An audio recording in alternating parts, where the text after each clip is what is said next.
So this is the Syntropic agroforestry row. I'm gonna show you what the progress has been.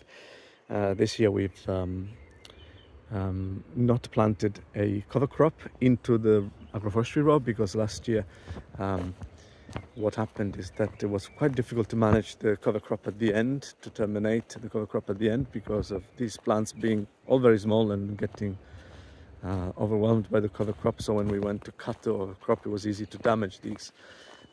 So having that in mind, this year we did not sow a cover crop for the winter, and we just let the aromatic plants, the Mediterranean herbs such as sage and lavender, which are evergreen, cover the ground, but the sides were covered by spontaneous plants, weeds.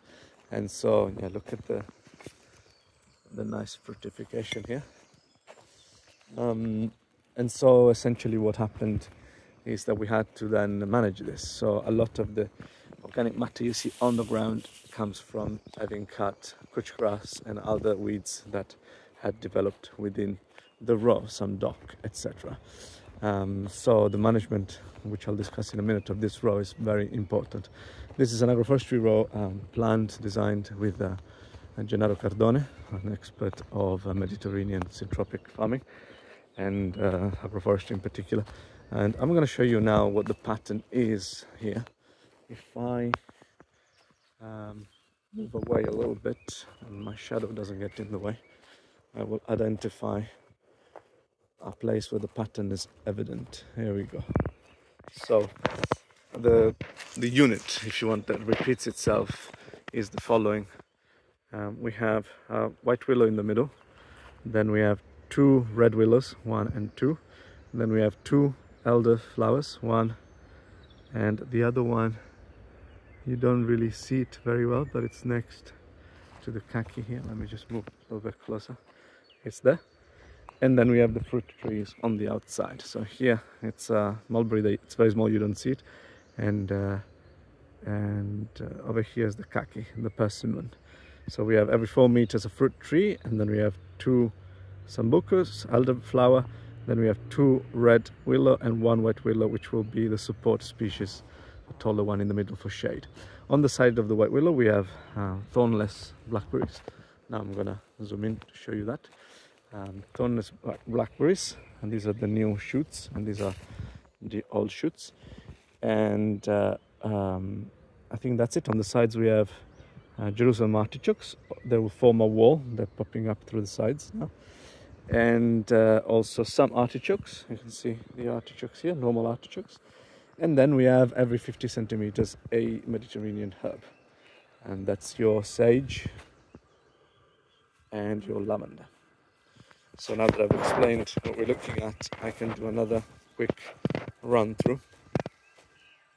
You see that the plants are behaving quite nicely. Some of the lavenders are doing amazingly well.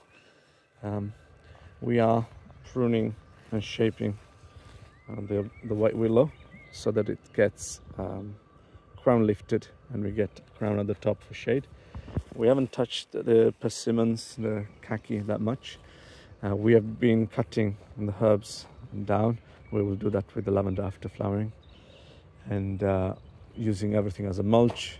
We have cut the artichokes down too. So all that you see gets managed with a strict and frequent pruning schedule. When I say strict, I mean that we need to be on top of plants so that they don't flower or they don't get senescent or